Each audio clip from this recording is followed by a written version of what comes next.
ধারাবাহিকের আগামী পর্বতে আমরা দেখতে চলেছি অসুস্থ লাজুকে হসপিটালে ভর্তি করা হলে অনুভব অপেক্ষা করতে থাকে কেবিনের বাইরে দাঁড়িয়ে। বাড়ির থেকে অনুভবের মা একবারের জন্য আসে না হসপিটালে। তবে অনুভব কেবিনের বাইরে দাঁড়িয়ে ঠাকুরের কাছে হাত জোড় করে লাজুর জন্য প্রার্থনা করতে থাকে। ডাক্তার আসতেই অনুভব লাজু কেমন আছে এই প্রশ্ন করলে তখন ডাক্তার বলে কাল সকালের আগে কিচ্ছু বলা যাবে না, জ্ঞান ফেরা পর্যন্ত অপেক্ষা করতে হবে। অন্যদিকে দেখা যায় খবর পেয়ে সুদেব পরের দিন সকাল হতেই চলে আসে হসপিটালে। লাজুর কেবিনের বাইরে সুদেব আর অনুভব দাঁড়িয়ে থাকলে হঠাৎই নার্স ম্যাডাম এসে বলে পেশেন্টের জ্ঞান ফিরেছে, আপনারা একজন ভিতরে আসুন। তখন অনুভব কেবিনের ভেতর আসতে গেলে সুদেব দেখে তো খুব রেগে যায় আর বলে ওঠে লাজু আমার স্ত্রী, আমি ওর স্বামী, আমাদের মধ্যিখান থেকে আপনি সরে যান। তাই ওকে প্রথম দেখার অধিকার আমার রয়েছে, অন্য কারণ নয়। একথা শুনে ভীষণ রেগে যায় অনুভব। কেবিনের বাইরে ঝামেলা বেঁধে যায় দুজনের।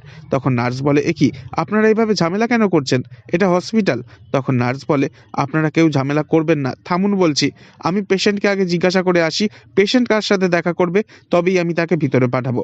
এরপর নার্স লাজুকে গিয়ে জিজ্ঞাসা করে আপনি কার সাথে দেখা করতে চান। বাইরে দুজন লোক দাঁড়িয়ে রয়েছে। একজনের নাম বলল সুদেব, আর একজনের কি বেশ নাম, ওই একটু দেখতে বেশ লম্বা মতন। তখন লাজু বলে ওঠে ওই লম্বা লোকটারে ভিতরে ডেকে দিন।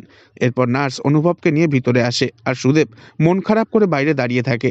তবে কি লাজু অনুভবকে ভালোবেসে ফেলেছে আর বুঝতে পেরেছে যে সুদেব নয়, অনুভব মানুষটাকে বিশ্বাস আর ভরসা দুটোই করা যায়। তো বন্ধুরা, এবার যদি অনুভব আর লাজু মিলে সুদেবকে হসপিটাল থেকে ধাক্কা মেরে বার করে দেয়, সেটা আপনাদের দেখতে কেমন লাগবে অবশ্যই কমেন্টে জানাবেন। আর নেক্সট আপডেটের জন্য সাবস্ক্রাইব করে আমাদের সঙ্গেই থাকবেন। ধন্যবাদ।